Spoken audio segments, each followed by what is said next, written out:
Assalamualaikum warahmatullahi wabarakatuh. Kami dari kelompok 7 akan membahas mengenai bab pendahuluan sampai bab analisis.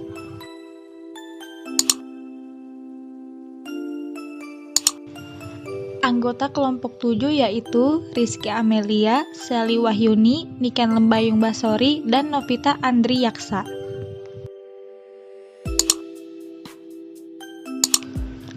Bab pendahuluan. Bab pendahuluan adalah bab yang mengantarkan isi naskah, yaitu bab yang berisi hal-hal umum yang dijadikan landasan kerja dan arah kerja penyusun. Pendahuluan merupakan bab yang penting dalam sebuah karya tulis ilmiah ataupun proposal. Pendahuluan mencakup latar belakang, rumusan masalah, tujuan penelitian, anggapan dasar dan hipotesis, kerangka teori, sumber data atau populasi dan sampel, metode dan teknik. Selanjutnya mengenai bagian-bagian dalam bab pendahuluan. Yang pertama ada latar belakang. Latar belakang sekurang-kurangnya mencantumkan alasan penulis mengambil judul dan manfaat praktis yang dapat diambil. Juga mengemukakan beberapa buku yang akan atau telah dibaca, menyebutkan perbedaan penelitian ini dengan penelitian lain, juga mencantumkan bagian-bagian yang akan dibahas pada bab-bab selanjutnya agar pembaca mengetahui garis besar penelitian ini. Rumusan masalah berkenaan dengan pembatasan masalah yang dibahas, di mana pembatasan masalah itu harus terperinci. Rumusan masalah dapat disajikan dalam bentuk pernyataan atau pertanyaan, tetapi lebih sering digunakan dalam bentuk pertanyaan. Beberapa pertanyaan yang dapat digunakan diantaranya apakah, mengapa, bagaimana, dan sebagainya. Lalu ada tujuan penelitian. Bagian ini mencantumkan garis besar tujuan penelitian dengan jelas, yaitu gambaran hasil yang akan dicapai. Pada dasarnya, tujuan penelitian merupakan jawaban atas pertanyaan dalam rumusan masalah. Selanjutnya yaitu anggapan dasar dan hipotesis. Anggapan dasar atau asumsi adalah isi pernyataan umum yang tidak diragukan lagi kebenarannya. Anggapan dasar inilah yang akan memberikan arah kepada penulis dalam mengerjakan penelitiannya. Setelah asumsi ditentukan, selanjutnya adalah membuat hipotesis. Sebelumnya, hipotesis adalah isi pernyataan yang berupa generalisasi tentatif atau sementara tentang suatu masalah yang belum pasti kebenarannya. Hipotesis juga harus dirumuskan secara jelas dan sederhana. Kerangka teori berisi prinsip-prinsip teori yang memengaruhi dalam pembahasan. Prinsip-prinsip teori ini dapat dikutip dari berbagai sumber seperti buku, jurnal ilmiah, internet, dan lain-lain. Kerangka teori sangat berguna untuk membantu peneliti melihat gambaran langkah dan arah kerja yang akan dilakukan. Sumber data atau populasi dan sampel. Di dalam suatu penelitian ilmiah itu harus pula memaparkan sumber data. Sumber data adalah tempat penulis bertumpu. Artinya, penelitian itu bertolak dari sumber data. Misalnya, kalau penelitian itu melihat manajemen suatu perusahaan batik, maka sumber datanya adalah perusahaan batik itu sendiri. Misalnya perusahaan batik Sejahtera dan perusahaan batik Maju di Yogyakarta.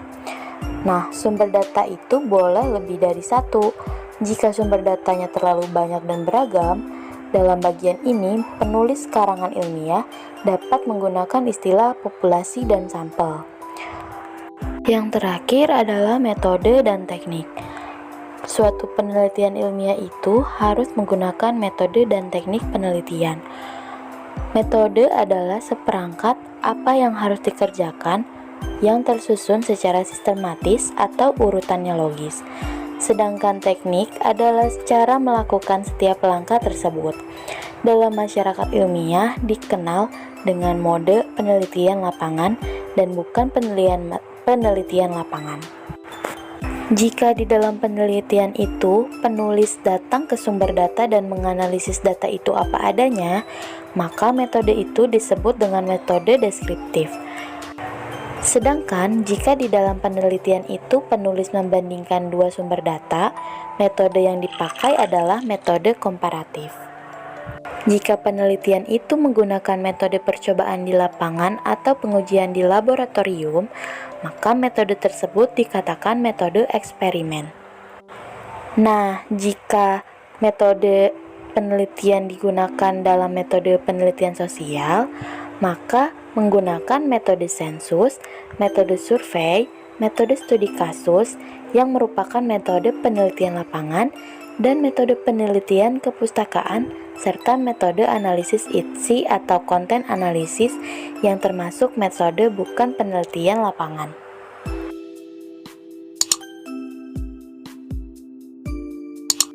Macam-macam metode penelitian. Yang pertama ada metode deskriptif.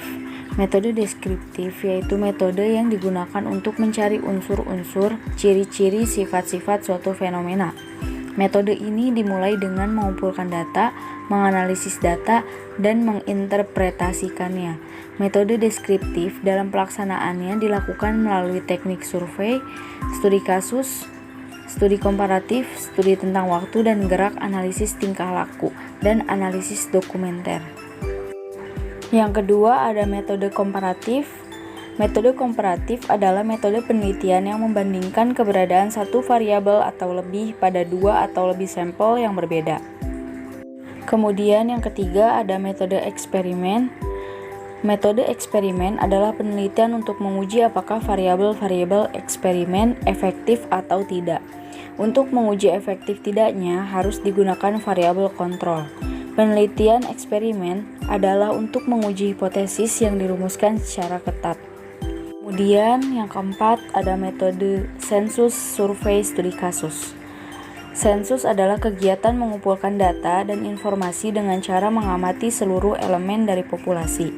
Dari hasil pengamatan akan diperoleh karakteristik dari populasi yaitu berupa ukuran-ukuran yang disebut dengan parameter. Yang kedua ada survei, adalah kegiatan mengumpulkan data dan informasi dengan cara mengamati sebagian elemen dari populasi. Sebagian elemen dari populasi tersebut disebut juga dengan sampel. Kemudian studi kasus adalah salah satu metode penelitian dalam ilmu sosial. Studi kasus dapat digunakan untuk menghasilkan dan menguji hipotesis. Kemudian yang kelima ada metode penelitian kepustakaan. Metode penelitian kepustakaan adalah penelitian yang dilaksanakan dengan menggunakan literatur kepustakaan baik berupa buku, catatan maupun laporan hasil penelitian terdahulu. Penelitian yang dilakukan termasuk penelitian kuantitatif. Kemudian yang keenam ada metode penelitian analisis isi. Analisis isi merupakan metode penelitian yang digunakan untuk mengetahui kecenderungan isi komunikasi. Ada dua pendekatan yang sering digunakan yaitu analisis isi kuantitatif dan analisis isi kualitatif. Teknik penelitian yang pertama ada wawancara. Wawancara adalah teknik menganalisis data yang dilakukan dengan mengajukan pertanyaan secara langsung kepada responden atau narasumber. Kemudian yang kedua ada teknik angket atau kuesioner. Adalah teknik pengumpulan data dengan cara mengajukan pertanyaan untuk dijawab oleh responden, biasanya secara tertulis. Kuesioner digunakan ketika peneliti ingin mengetahui persepsi atau kebiasaan suatu populasi berdasarkan responden. Kuesioner yang disebar harus diuji dulu sebelumnya untuk mengetahui jika butir-butir pertanyaan yang dimasukkan dan dapat digunakan sebagai alat ukur yang valid dan reliabel. Kuesioner dapat berupa kuesioner cetak maupun online. Teknik yang ketiga yaitu studi pustaka. Teknik pengumpulan data yang juga banyak dilakukan adalah studi pustaka. Studi pustaka mengumpulkan data yang relevan dari buku, artikel ilmiah, berita, maupun sumber kredibel lainnya yang terkait dengan topik penelitian. Kemudian teknik yang keempat yaitu observasi. Observasi adalah teknik data yang dilakukan dengan cara yang ingin diteliti atau melalui eksperimen percobaan. Cara efektif jika ingin menggunakan metode observasi adalah dengan melengkapinya dengan pengamatan dalam bentuk checklist sebagai instrumen. Observasi banyak digunakan dalam metode penelitian kualitatif. Bab analisis dan pembahasan merupakan bab terpenting dalam karya ilmiah. Dalam bab ini dilakukan kegiatan analisis, sintesis, pembahasan, interpretasi, jalan keluar, dan beberapa pengelolaan data secara tuntas.